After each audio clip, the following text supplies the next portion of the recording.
apa kabar? Semoga kalian selalu dalam keadaan sehat ya. Amin ya robbal alamin.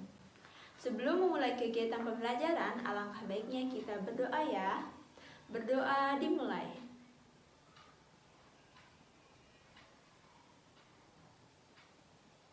Berdoa selesai. Pada pertemuan kali ini, kita akan membahas materi kelas 5, tema 8, subtema ketiga, pembelajaran ke-1. Adapun tujuan pembelajarannya yaitu pertama, melalui kegiatan mengamati teks non-fiksi, peserta didik mampu menganalisis peristiwa atau tindakan dalam teks non-fiksi dengan benar. Kedua, melalui kegiatan diskusi dan penugasan, peserta didik mampu menyusun peristiwa atau tindakan dalam teks non-fiksi dengan tepat. Ketiga, melalui kegiatan diskusi, penugasan, dan presentasi, peserta didik mampu menyajikan kembali peristiwa atau tindakan dalam teks non-fiksi dengan memperhatikan susunannya dengan tepat. Keempat, melalui kegiatan menyimak video pembelajaran, peserta didik mampu menganalisis syarat-syarat air bersih dengan benar. Kelima, melalui kegiatan diskusi dan penugasan, peserta didik mampu membuat bagan faktor-faktor yang mempengaruhi kualitas air dengan tepat. Yang keenam, melalui kegiatan diskusi, penugasan, dan presentasi, peserta didik mampu menyusun hasil analisis faktor-faktor yang mempengaruhi kualitas air dalam bentuk peta pikiran dengan tepat. Cobalah baca dan amati teks di samping ini. Kekurangan air bersih. Air merupakan sumber daya alam yang sangat diperlukan untuk menentukan keberlanjutan kehidupan seluruh makhluk hidup di muka bumi ini. Dalam segala macam kegiatan manusia, air merupakan kebutuhan pokok untuk melangsungkan berbagai kegiatan seperti keperluan rumah tangga, misalnya untuk minum, masak, mandi, mencuci, keperluan industri, keperluan perdagangan, keperluan pertanian dan peternakan, keperluan pelayaran, dan lain sebagainya. Namun sangat disayangkan, akibat ulah manusia itu sendiri, manusia menjadi kekurangan air bersih. Perilaku manusia yang membuang sampah sembarangan baik ke sungai maupun ke laut menyebabkan air bersih dan laut menjadi kotor, sehingga air sungai dan laut tidak bisa dijadikan sebagai mata air untuk memenuhi kebutuhan hidup. Kerusakan hutan dengan adanya kegiatan penebangan pohon sembarangan juga akan memicu terjadinya kelangkaan air baku.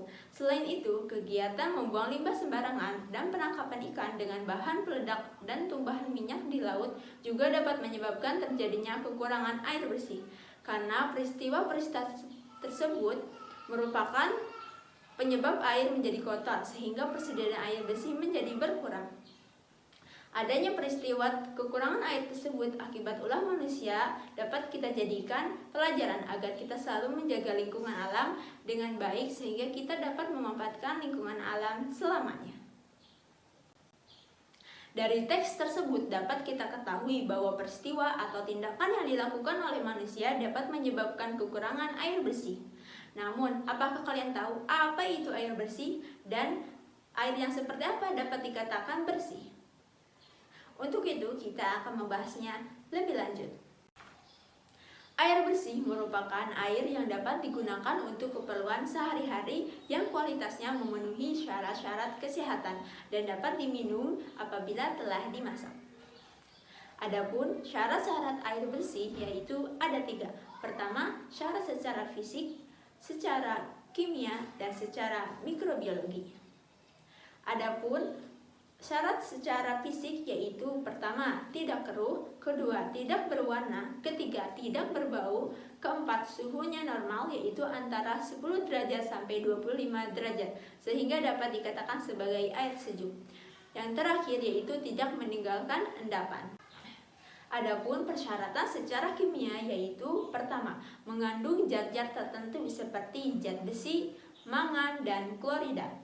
Kedua yaitu tidak mengandung racun. Dan yang terakhir yaitu kandungan zat-zat kimianya tidak berlebihan. Adapun persyaratan secara mikrobiologi yaitu tidak mengandung bakteri dan kuman. Bagaimana? Apakah kalian sudah memahaminya? Jika kalian sudah memahaminya, silahkan membentuk kelompok atau bekerja sama bersama orang tuamu untuk mengisi LKPD-nya. Untuk link LKPD-nya ada di bawah sini.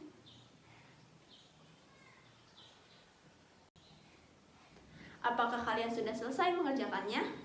Jika sudah selesai, yuk kita bahas sama-sama. Jawaban LKPD kegiatan 1, pertanyaan nomor 1. Peristiwa atau tindakan yang menyebabkan kekurangan air bersih berdasarkan teks adalah penebangan pohon secara liar. Kedua, membuang sampah sembarangan, membuang limbah sembarangan, menangkap ikan dengan bahan peledak, dan penumpahan minyak di laut.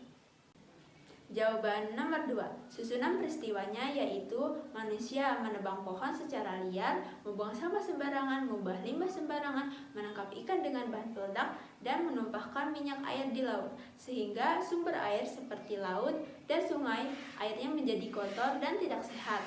Pada akhirnya makhluk hidup kekurangan persediaan air bersih. Jawaban LKPD kegiatan 2, pertanyaan nomor 1.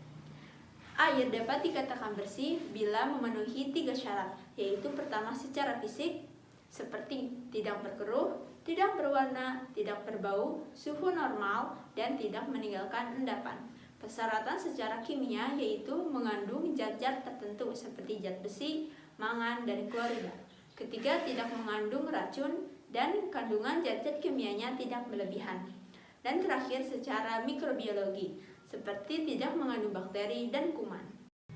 Jawaban pertanyaan nomor 2. Faktor-faktor yang mempengaruhi kualitas air yaitu iklim, seperti curah hujan, temperatur, dan tekanan udara. Kedua, jenis tanah. Yang ketiga adalah kedalaman air di dalam tanah. Keempat, keberadaan air. Dan kelima, aktivitas manusia di sekitar air. Bagaimana? Apakah kalian sudah mengisi LKPD-nya dengan benar? Good job! Bagaimana kegiatan pembelajaran hari ini? Menyenangkan bukan? Untuk mengetahui lebih dalam, apakah kalian sudah memahami materi pada pembelajaran hari ini? Silahkan kalian mengisi soal evaluasi pada link di bawah ini. Pembelajaran hari ini sudah selesai. Untuk menutup kegiatan pembelajaran hari ini, mari kita berdoa. Berdoa dimulai.